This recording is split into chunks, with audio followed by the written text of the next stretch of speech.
অপরূপ সৌন্দর্যের লীলাভূমি শ্রীমঙ্গল নামটা শুনলেই চোখে একটা সবুজ চা বাগানের দৃশ্য ভেসে আসে। সবুজ যেন পুরো প্রকৃতিকে ঘিরে রেখেছে। চা বাগানের জন্য বিখ্যাত এক জায়গা শ্রীমঙ্গল। তবে শ্রীমঙ্গল যে শুধু চা বাগানে সীমাবদ্ধ রয়েছে তা নয়। বধ্যভূমি, হাওর, চিড়িয়াখানা, রাবার বাগান, আনারস বাগান ছাড়া ছোট ছোট পাহাড়ও রয়েছে।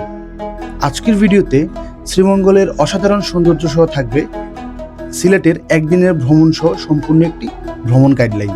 পরিবার নিয়ে নিরিবিলি চা বাগানের সান্নিধ্যে 2-3 দিন বেড়ানোর জন্য চমৎকার জায়গা শ্রীমঙ্গল। আমি ঢাকা থেকে ট্রেনে করে শ্রীমঙ্গল রওনা দিই। যদি এসিতে যান তাহলে খরচ আসবে 544 টাকা, আর নন এসি হলে 295 টাকা। সকাল 7টা বাজে ট্রেন ছাড়ার পর সকাল 11টায় শ্রীমঙ্গল নেমে পড়ি।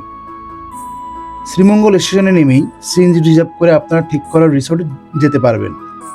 আর আমার মতো যারা বাজেট ট্রাভেলার আছেন তারা স্টেশন থেকে বের হয়ে 1 মিনিট দূরত্বে হেঁটে গেলে লোকাল ট্রান্সপোর্টের মাধ্যমে গন্তব্যে পৌঁছাতে পারবেন। জনপ্রতি 25 টাকার বিনিময়ে দহলিজে আমার ঠিক করা ডরমিটরিতে উঠে পড়লাম। এই ডরমিটরিতে একটি বেড ভাড়া হচ্ছে 1 রাতের জন্য মাত্র 500 টাকা।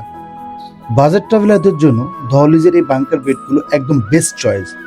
এছাড়াও দহলিজের বিভিন্ন ক্যাটাগরির রুম রয়েছে। তাদের ভিলা টাইপ রুমগুলোর আশেপাশের পরিবেশ খুবই অসাধারণ।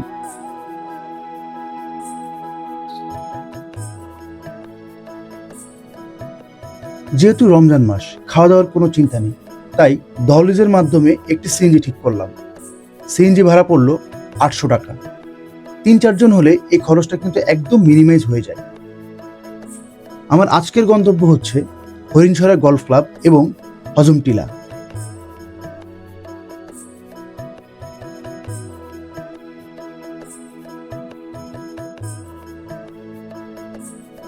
এই দুটি জায়গায় শ্রীমঙ্গল শহর থেকে প্রায় 20 কিলোমিটার দূরে।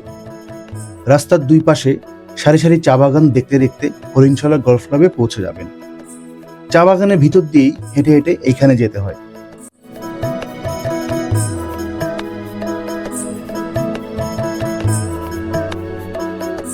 চারপাশে অনেক উঁচু নিচু টিলা দেখবেন। বর্ষাকালে এই জায়গাটি একদম সবুজে ভরা থাকে।